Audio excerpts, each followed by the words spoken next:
네, 여러분 반갑습니다. 우리가 지난주에는 휴회를 했고, 지난주에 죄에 대해서, 죄란 무엇인지에 대해서 저희가 함께 살펴봤고요. 오늘은 두 번째로 그 죄의 결과에 대해서 말씀을 좀 살펴보도록 하겠습니다. 아마 이런 얘기 많이 들었던 이야기일 테지만, 우리가 그냥 자주 들어서, 그러니까 우리가 성경도 마찬가지인데요. 여러분, 우리가 잘 알고 자주 들어서 그래서 잘 알고 있다고 생각하는 말씀들을 우리가 의외로 잘 모를 때가 많습니다. 왜냐하면 너무 친숙하고 익숙하기 때문에 이건 내가 다 알아 라고 좀 이렇게 그냥 이렇게 쉽게 얘기하면 그냥 넘어간다고 할 수도 있고요. 그런 경우들이 많은데, 근데 의외로 우리가 잘 알고 있는 그 말씀의 의미를 우리가 제대로 알지 못할 때가 굉장히 많습니다.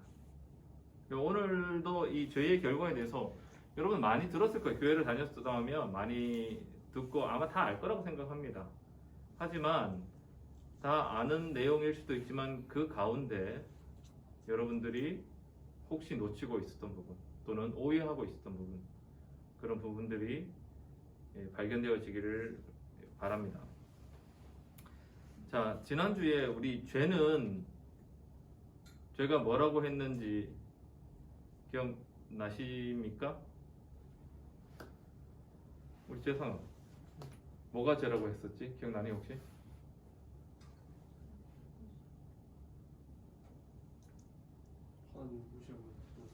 여기 있나? 있구나. 네.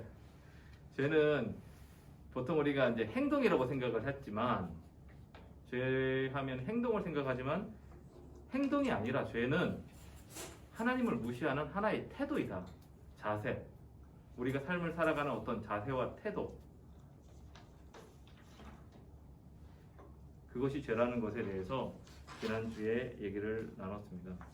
오늘은 그러면 그 죄의 결과에 대해서 살펴볼 텐데요. 자, 첫 번째 죄의 결과. 잠깐. 네. 근데 그 하나님을 무시하는 이 태도라고 하는 것, 이것은 다르게 이야기하면 나의 주인인 하나님을 버리고 내가 주인 되어 사는 거라고 할 수 있어요. 하나님을 무시한다는 것은 하나님의 주인 되심을 거부하고 내가 주인 되어 사는 것을 살기 때문에 하나님을 무시하는 태도를 우리가 갖는 겁니다. 이러한 인간의 죄는 결국 인간을 파멸로 이끌죠. 궁극적으로 우리를 죽음에 이르게 하고, 더 구체적으로는 오늘 우리가 이 죄의 결과라는 걸 통해서 이제 우리가 살펴볼 거예요. 자, 그러면 첫 번째 죄의 결과, 이사야 59장 2절 말씀 여기 적혀 있는데 우리 함께 한번 읽어볼까요? 자, 읽습니다. 시작.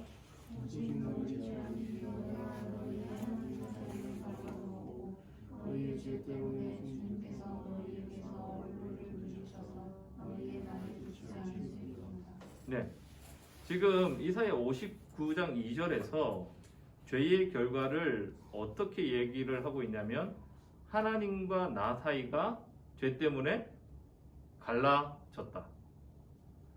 그래서 죄의 결과 첫 번째는 하나님과 우리가 분리되었다는 거예요. 이 하나님과의 분리를 우리가 이제 많이 들었을 텐데 영적 사망이라고도 부릅니다.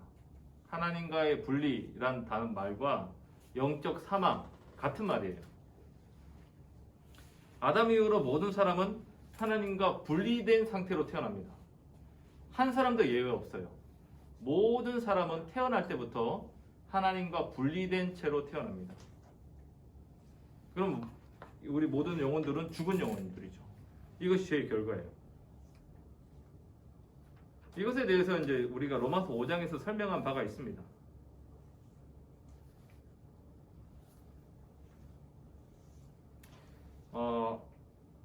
그러면 이 하나님과의 분리란, 지금 영적 사망, 우리가 많이 들은 말인데 그러면 하나님과 분리란 것은 무슨 말인가? 이게 무엇을 의미하는가? 하나님과 분리되었다.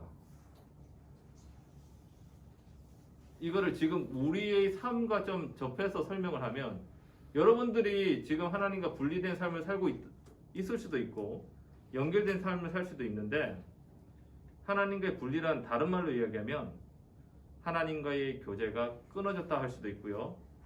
뒤에 로마서 죄의 결과 2 로마서 1장 28절에 나오는 표현을 들자면 마음에 하나님 두기를 싫어하게 되었다 라고도 할 수 있어요. 어쨌든 마음에 하나님 두기를 싫어한다는 말은 여러분 한번 생각해 보세요. 우리가 누군가 이렇게 친밀한 사람이 있다면 누군가 내가 좋아하는 사람이 있다면 그 사람을 옆에 두고 싶겠죠. 내가 싫어하는 사람이라면 내 옆에 두기 싫겠죠.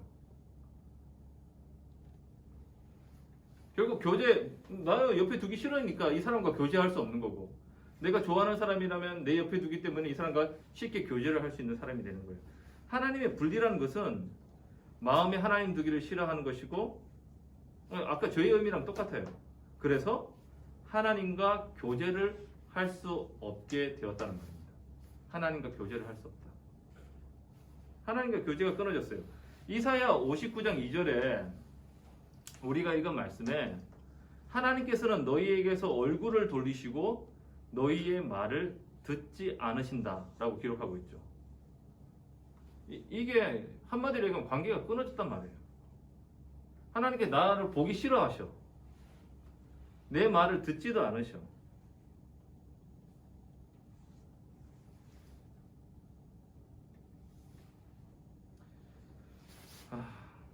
아까 이제 이 하나님과의 교제가 끊어졌다는 말, 그것을 로마서 1장 28절에 하나님을 마음에 두기 싫어한다라고 제가 설명을 했었는데요. 쉽게 얘기해서 우리가 하나님을 어떻게 대하느냐 하면 하나님이 여러분 하나님에 대해서 여러분 어떻게 생각하시는지 한번 생각해 보세요. 여러분이 지금 재상이도 그렇고 여러분 각자 한 사람이 내가 하나님 하면 떠오르는 이미지가 뭔지, 내가 진짜 하나님을 했을 때 그 하나님을 내가 어떻게 느끼고 있는지. 어떤 사람들은 하나님을 되게 내 삶에 끼어들어가지고 잔소리하는 사람으로 생각할 수도 있어요. 내 삶에 자꾸 간섭하는 분. 그런데 이제 우리가 아까 얘기했듯이 우리가 그러니까 우리 죄로 인해서 하나님과 분리되고 하나님과의 교제가 끊어지고 하나님 마음에 두기를 싫어하니까 당연히 그 사람은 하나님이 싫죠. 잔소리나 맨날 하는 것 같고 간섭을 하시는 것 같으니까. 나는 그냥 내 마음대로 살고 싶어요.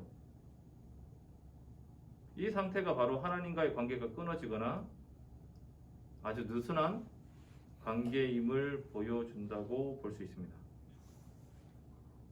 아까도 얘기했지만 우리가 좀 이렇게 좋아하는 사람, 그런 사람은 자주 만나서 이야기를 하고 싶고 그 사람 얘기를 듣고 싶은 게 당연하지만 불편한 사람은 피하고 싶고 함께 있는 것도 너무 어색하고 무슨 말을 해야 될지 몰라서 싫어하는 것과 같은 이치예요.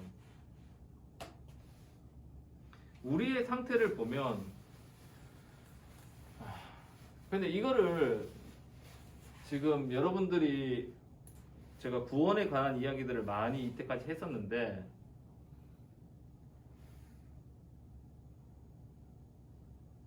구원 받지 못해서 뭐 우리가 이렇게 할 수도 있고 구원 받았는데도 이렇게 할 수 있다라고 얘기를 해야 될 것 같은데 저는 좀 그렇게 얘기하는 거 별로 안 좋아하거든요. 자꾸 사람들에게 변명거리를 제공해 주는 것 같아서 어쨌든 이 죄의 결과로 우리는 하나님과의 관계가 멀어지고 소원해지고 끊어졌어요. 하나님을 마음에 두기 싫어한다는 것은 하나님 말씀대로 사는 걸 싫어한다는 말이겠죠. 어쩌면 여러분 이렇게 하나님은 좋아요. 하나님이 정말 나의 구원자라고 생각하고 창조주라고 믿어요. 그런데 하나님 말씀대로 사는 것은 좀 싫어요. 하나님을 싫어하는 건 아닌데 하나님 말씀대로 사는 거 싶지는 않아요. 이렇게 이야기를 하시는 분이 계실지도 모르겠는데 저는 요거에는 좀 문제가 있다고 생각을 합니다. 자, 어쨌든 그럼 두 번째로 가봅시다. 두 번째 죄의 결과. 로마서 1장 28절 우리 다 같이 한번 읽어볼게요. 자, 시작.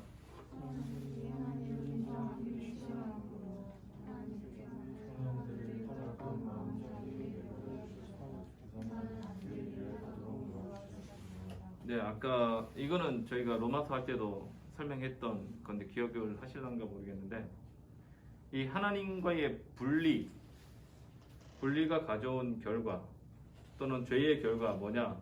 인간 성품에 타락하게 되었다. 여기 8장 말씀에 사람들을 타락한 마음 자리에 내버려 두셨다라고 하는 말씀이 그 죄의 결과예요. 인간 성품이 타락했다. 우리의 마음이 타락했다.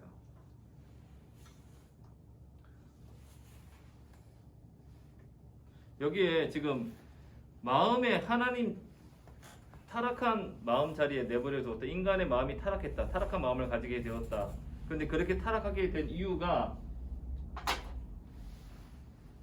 앞에 하나님을 인정하기를 싫어함으로 마음에 하나님이 두기를 싫어함으로 그렇게 됐다고 얘기를 하고 있어요. 타락한 마음은 죄의 결과입니다. 타락한 마음은 죄의 결과. 그 타락한 마음인 죄의 결과가 로마서 1장 29절에서 32절에 나와 있어요. 자, 이것도 한번 다 같이 한번 읽어볼게요. 자, 시작.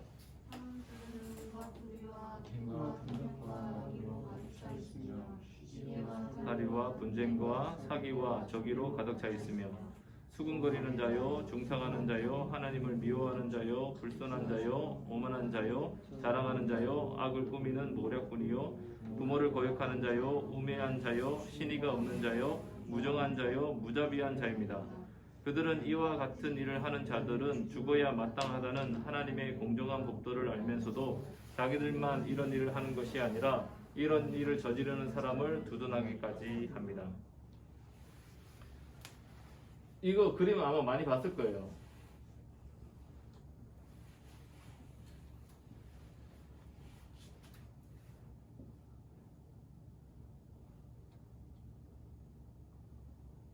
자, 지금 요거는 흙이고 요 밑에 뿌리죠. 뿌리가 있고 우리가 나무를 볼 때 볼 수 있는 부분은 요 부분밖에 없어요. 그죠? 요 부분은 안 보여요. 여기에 막 열매들이 이렇게 맺혀 있죠. 이게 사람이라면 지금 로마서 1장 29절에서 32절에 나오는 목록들, 그 목록들은 다 이겁니다. 열매입니다. 다시 얘기했던 거 설명하는 거예요. 죄에 대해서. 여기에 뭐 불의, 악행, 탐욕, 악의, 시기 이런 열매들이 쭉 달려 있어요. 뿌리가 뭐냐? 1장 28절 앞에 마음에 하나님 두기를 싫어하는 것. 뿌리는 마음에 하나님 두기를 싫어하는 것. 이게 죄죠. 마음에 하나님 두기를 싫어하기 때문에 결국 뭐예요? 우리 마음에 하나님이 없는 거야. 우리 마음에 하나님이 없으니까 어떻게 살겠어요? 내 마음대로 사는 거죠. 하나님 무시하겠죠. 하나님 없으니까. 하나님 신경 안 쓰고 사는 거죠. 이게 죄야. 죄는 우리 마음속에 있습니다. 우리 마음의 태도와 관련이 있어요. 그런데 많은 사람들이 여기 나오는 죄의 결과, 열매들, 여기 나오는 수많은 악행들, 이런 것들을 나쁘다고 알고 있고, 그리고 이 나쁜 것들을 제거하는 것이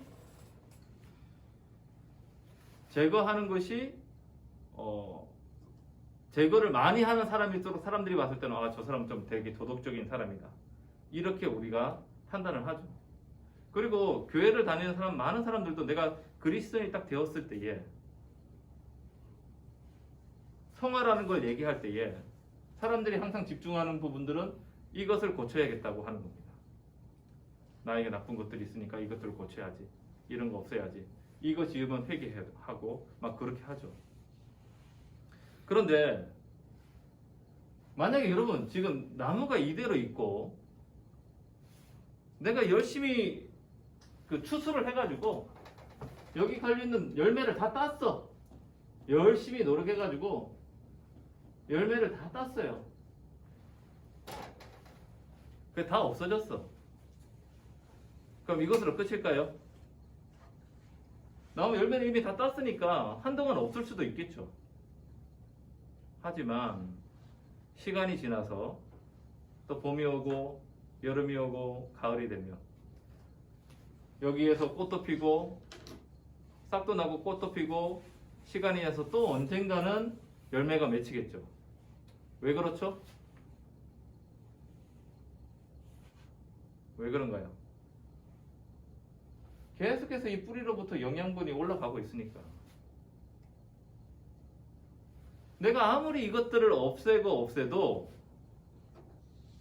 언젠가는 시간이 지나면 이 뿌리가 여전히 남아있는 이상은 계속해서 열매는 맺을 수밖에 없어요.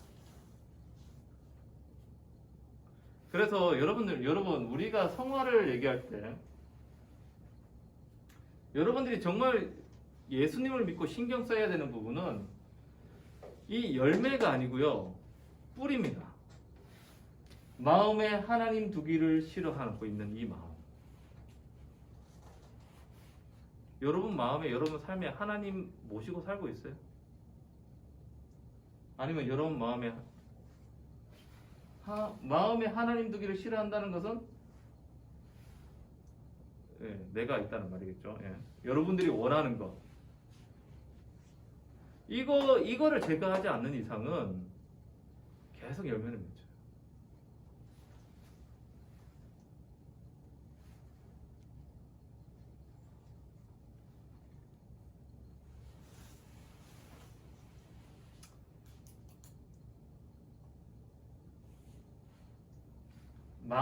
지금 만약에 여러분들이 아까 제가 이런 얘기 했는데 내가 하나님을 싫어하는 것은 아니야. 아마 지금 여기서 내가 한 사람 여러분 죄송합니다, 하나님 싫어해? 안 싫어하지? 아마 지금 이렇게 한 사람은 다 물어보면 나 하나님 싫다고 얘기하는 사람 아무도 없을 거예요. 아무도 없을 건데 다시 얘기하지만 하나님은 싫어하지 않는데 하나님께서 원하시는 말씀대로 살고 싶어는 하지 않아요. 그런데 여러분, 그게 하나님을 싫어하는 것과 같은 거예요. 나는 하나님 좋아하는데 단지 그 말씀한 대로만 따르고 싶지 않은 거야. 이게 어떤 뭐랑 똑같냐면 나는 부모님, 우리가 효도라고 한다면 난 부모님 정말 존경한다. 그런데 부모님 얘기하시면 말 안 들어. 우리 그 사람을 효자라고 얘기할 수 있어요? 그 사람이 부모님을 공경하는 마음이 있다고 할 수 있어요? 없어요. 부모님을 공경하고 있다는 그 사람의 그 마음은 그가 그 말씀에 그 부모님의 말씀에 어떻게 대하느냐, 그걸 보고 우리가 알 수 있는 거 아니에요? 하나님도 마찬가지예요.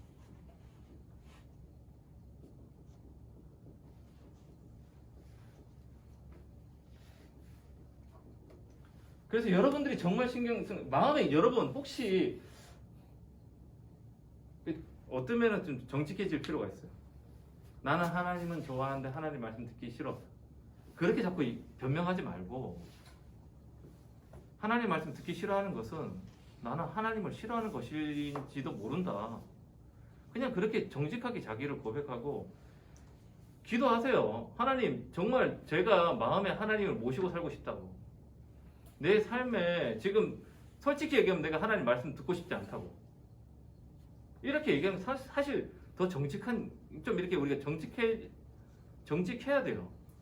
정직하게 그렇게 얘기를 하고 제가 정말 하나님 말씀을 좀 좋아하고 사랑하고 순종할 수 있는 그런 마음들 저도 갖고 싶다고. 아니 뭐 갖고 싶지 않을 수도 있는데 아니야 들어서 그러고 그렇게 하고 싶은 소망은 생길 수는 있지. 어쨌든 좀 자기가 하나님 앞에서 좀 정직해질 필요가 있어요.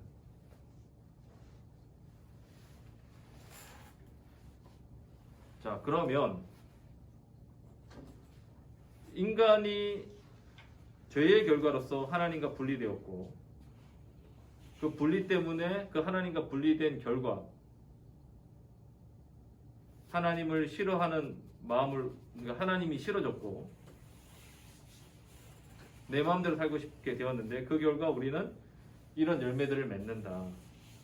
자, 그러면 이 문제를 어떻게 해결할 수 있나? 이사야 53장 6절 말씀 다 같이 한번 읽겠습니다. 자, 시작.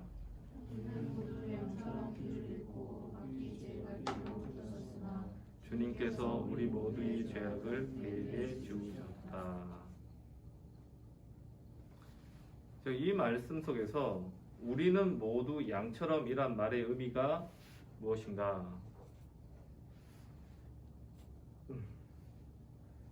여기 지금 3절 말씀에 양의 특징을 지금 우리는 모두 양처럼 이라고 되어 있는데 그 양이 어떤 양인지를 그 뒤에 설명하고 있죠. 그 양이 어떤 양이냐면 길을 잃은 양이고 각자 제 갈 길로 자기 마음대로 간 거야. 흩어진 거야. 그렇게 가다 보니까 길도 잃었지. 우리는 모두 양처럼이란 말은 그런 면에서 다르게 얘기하면 우리는 모두 죄인이라고 할 수 있어요. 우리는 이렇게 양처럼 살아가고 있다. 내 마음대로 내가 원하는 곳으로 가고 그렇게 살다 보니까 길을 잃고 인생의 목적이 뭔지도 잃어버리고 그냥 내가 원하는 대로 막 살아가고 있다. 우리는 모두 양처럼이란 이런 우리의 죄인됨을 말합니다. 우리는 이렇게 양처럼 길을 잃고 제갓길로 흩어졌는데 주님께서 우리 모두의 죄악을 그에게 지우셨다. 죄악을 지우셨다는 말의 의미는 그럼 무엇인가? 여기에 대해서 제가 좀 설명을 할 건데 그냥 간단하게 이야기하면 하나님께서 내 죄를 해결할 수 있는 길 그리고 내가 타락하기 전의 모습으로 회복할 수 있는 방법을 마련해 주셨다라고 생각하면 되겠습니다. 죄악을 지우셨다. 이 방식으로 죄악을 지우시는 방식으로 하나님께서 우리의 죄를 해결하시고 우리를 다시 하나님과의 교제가 회복되는 그 방법을 마련해 주셨다는 말이에요. 하나님께서 하셨어요. 죄악을 지우셨어. 우리가 한 게 아니야. 이 모든 양들의 이러한 죄악을 우리 주님께서 하나님께서 우리 모두의 죄악을 그에게 지음으로 하나님께서 그렇게 하심으로 우리가 이 양의 길을 잃고 자기가 원하는 대로 살아가던 이 모습을 떠나서 새로운 삶을 살 수 있는 길을 마련해 주셨단 말이에요. 자, 그럼 여기서 구약의 제사에 대해서 제가 조금 얘기를 하겠습니다. 여러분 거기 제가 듣기로는 경기도에 무슨 성막 갔다 왔다고 제가 들었는데 혹시 여기서 성막 갔다 온 사람 한번 손 들어볼래요? 셋이 갔어요? 성막 갔을 때 거기서 이렇게 뭐 제사와 관련된 설명 좀 들었어요? 기억 안 나죠? 듣긴 아마 설명을 하긴 했을 것 같은데 그 성막 모형 앞에 뭐 물두멍이나 뭐 이런 거 다 있었을 거 아니야. 그저 번제단하고 이런 거 다 있었을 거 아니야. 그러면 그런 데 갔을 때 아마 설명을 다 했을 거예요. 했는데 기억이 잘 안 나겠지. 제사 제도에 대해서 조금 제가 설명을 할게요. 일단 여기서 죄를 지우셨다. 하나님께서 우리의 죄를 그에게 지웠어. 자, 이것이 하나님께서 우리의 죄 문제를 해결하는 방법이 있어요.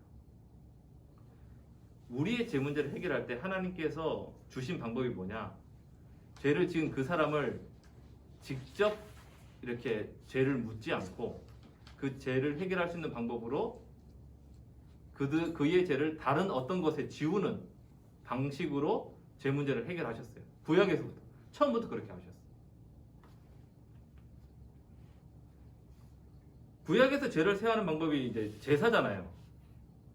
그 제사인데 우리가 예수님을 그러니까 이 지금 요 내용을 구약의 제사라고 하는 그런 형식 속에서 우리가 이해를 해야 됩니다. 왜냐하면 우리가 지금 우리 죄를 용서받는 방식을 우리는 굉장히 쉽게 이해하고 있어요.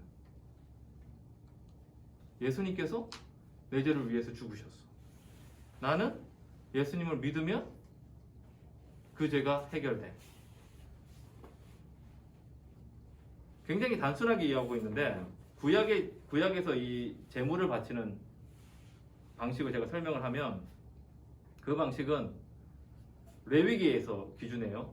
그 후대가 아니고 레위기를 기준으로 지금 얘기합니다. 하나님께서 원래 주셨던 방식. 내가 돈을 주고 양을 사다가 성전에 갖다 주면 내 죄가 해결된다.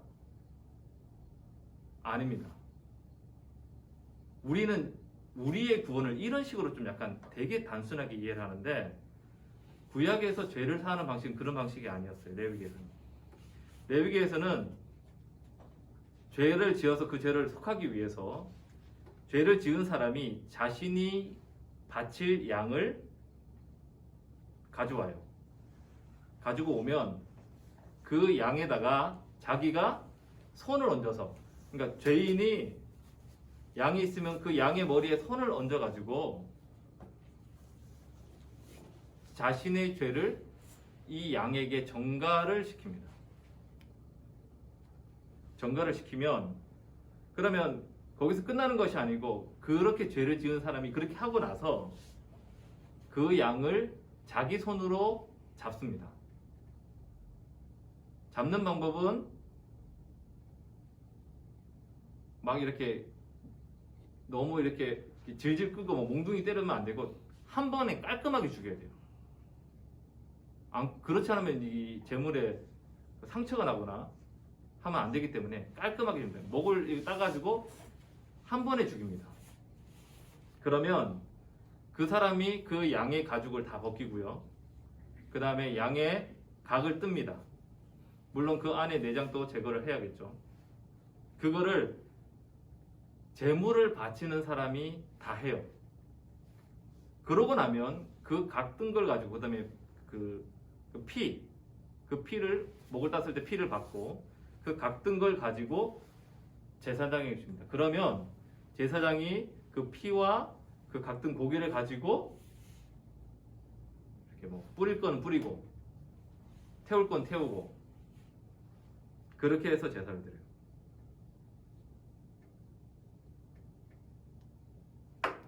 그런데 여기서 중요한 요소는 우리가 여기서 중요한 요소는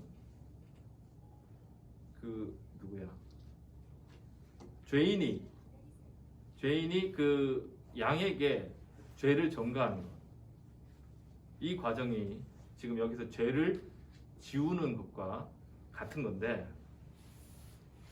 이 죄를 지우는 것이 안수하는 것이 학자들이 그 의미에 대해서 여러 가지로 얘기를 하는데 일반적으로 우리가 설명은 지금 목사님도 설명을 했지만 내가 머리에 손을 얹어서 기도함으로 이렇게 기도함으로 내 죄를 양에게 이렇게 전가시키는 것, 지우는 것. 레위기 1장 보면 됩니다. 이 방식이 레위기 1장을 보게 되면 1장 앞부분에 직접 잡아서 드리는 것에 대해서 나오고 있어요. 자, 그래서 그 양의 머리에 손을 얹고 죄를 지우는 방식에 대해서 학자들이 여러 가지로 설명합니다. 제일 우리가 흔한 것이 전가죠, 전가.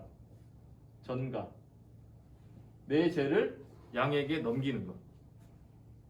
이렇게 설명을 하는데요.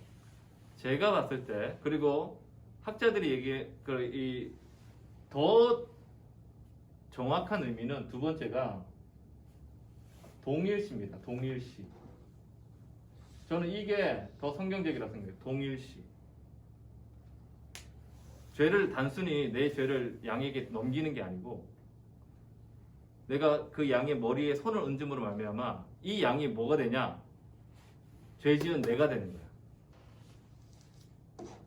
죄 지은 내가, 양이 죄 지은 나의 모습이 된 거고 그 죄의 대가로 내가 죽는 거지. 근데 양이 대신 죽기는 하지만. 그러니까 저는 이 방식이 정말 교육적인 효과가 엄청났을 거라고 저는 생각해요. 여러분 생각해 보세요. 내가 죄를 지었어. 그런데 그 죄 때문에 양에게 안수를 했는데 결국 내가 죽는 거야. 내가 지금 죽는 그 모습을 내가 직접 몸으로 다 하는 거야. 죄 때문에 숨이 끊기고 가죽이 벗겨지고 살이 도려지고 발라지고 하는 그 모든 것을 통해서 죄의 결과가 얼마나 참혹한지 저는 굉장히 교육적 효과가 높았을 거라고 생각을 하고요. 그리고 제가 이 동일시를 왜 이 제사에서 이 의미가 더 크다고 얘기하냐면 우리가 신약에서 로마서 설명하면서도 얘기했지만 예수님의 죽음은 끝이 아니잖아. 얘기할 때 내가 예수님과 함께 십자가에 못 박히고 예수님과 함께 내가 부활하는 거야. 우리가 구원받을 때 예수님이 그냥 혼자 죽으시고 부활하신 것을 내가 그냥 믿습니다 하고 하는 것이 아니라 이 구원의 의미에는 그 예수님과 내가 같은 거, 예수님의 죽음 곧 나의 죽음인 거야. 같은 거지.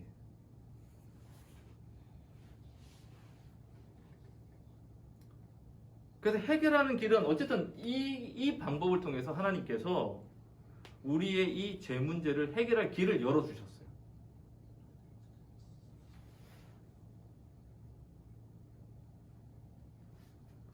제사를 드린 사람은 제물을 죽이면서 죄의 참혹한 결과를 몸소 경험하고 제물의 죽음은 죄의 대가를 받는 자신과 동일한 것으로 여기게 됩니다.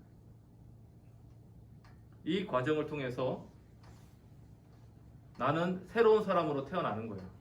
그래, 이제 옛사람은 죽은 거야. 죄를 지었던 나는 이제 죽은 거야. 죄가 그냥 없어진 게 아니라 죄를 지었던 내가 이 양처럼 참혹한 결과를 덮어쓰고 죽은 거야. 그리고 나는 새로운 사람으로 태어나는 거지. 그래서 이 방법을 하나님께서 마련해 주셨단 말입니다.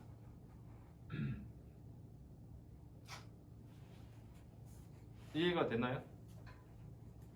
그래서 결론적으로 얘기하면 우리의 죄는 하나님과의 단절과 그리고 우리의 성품의 타락을 가져왔어요. 우리는 우리 마음대로 살게 된 거죠. 하나님을 마음에 두기 싫어하면서.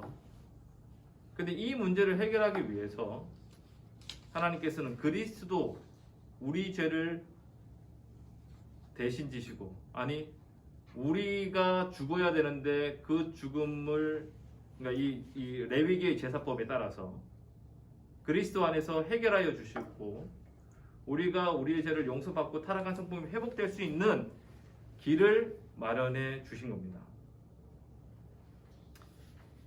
요까지예요. 이게 끝은 아니고 이제 그 뒤에 또 이어지겠죠. 여기에 대해서 다음 주에 좀 더 설명을 이제 또 하도록 하겠습니다. 혹시 질문 있습니까? 제사법과 관련돼서 궁금한 거 있어요? 아니 뭐 말씀과 관련돼서도 괜찮고요.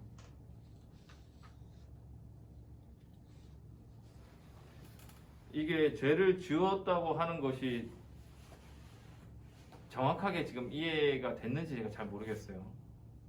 뭔가 긴가민가 할 수도 있고, 그런데 우리가 생각하는 죄가 해결되는 굉장히 이게 심플한 그런 의미로 우리가 좀 받아들이는 것이 좀 받아들이는 경우가 많다고 저는 생각을 하는데, 생각보다는 그렇게 이것을 우리가 너무 쉽게 생각할 건 아니다. 그렇다고 이걸 받아들이는 것 자체가 어렵다는 말은 아니고요. 그 과정에 대해서 굉장히 뭐 이렇게 돈 주고 사가지고 이렇게 쉽게 뭔가 해결되는 그런 것은 아니다. 네, 그러면 일단 우리 여기서 마치고요. 우리 다 같이 한번 기도를 한번 하고